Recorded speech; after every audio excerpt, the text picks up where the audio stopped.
নেই এবং এই ভাষা নেই, যেটার মাধ্যমে আমরা এই শোকের কথাটি আমরা মিডিয়ার মাধ্যমে দেশবাসীকে জানাতে পারি।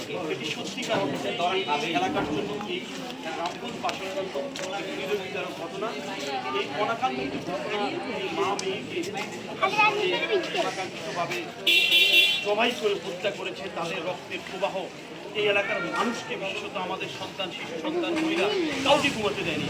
আমরা অনেকটা ট্রমাটাইজ হয়ে গেছি। আমরা আসলে এই এলাকার মানুষ এটাই বলবো যে একটা প্রশাসন পারে না, আমরা একটা ছোটকাল থেকে জেনে এসেছি প্রশাসন পারে না এমন কোনো ঘটনা নেই।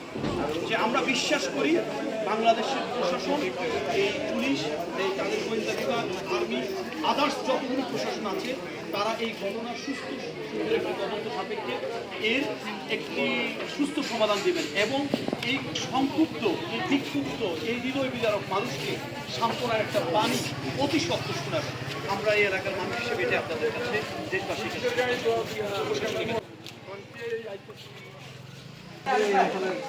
জনপ্রিয় মুখ, তারপর অনেক পরিচিত মুখ হিসেবে আসলে এই ঘটনাকে এসেছেন যারা আপনার কাছে শুনতে চান আসলে এই ঘটনাটি কি ঘটেছে, আমাদের সচেতন মানুষের কী বলবেন?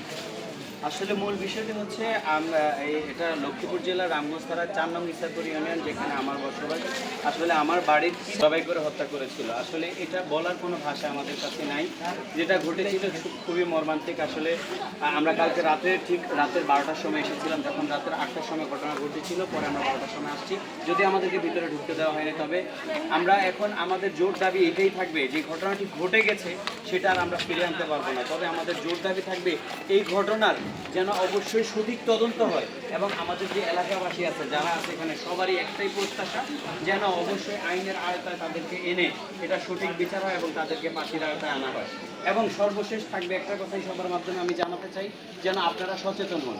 আপনারা এই বিষয়ে ফাঁসি ফাঁসি ফাঁসি চাই, খুনিদের ফাঁসি চাই, খুনিদের ফাঁসি চাই, ফাঁসি ফাঁসি ফাঁসি চাই, আমার বোন মূল্য কেন খুনিদের ফাঁসি চাই, আমার বোন মূল্য কেন খুনিদের ফাঁসি চাই, খুনিদের ফাঁসি চাই।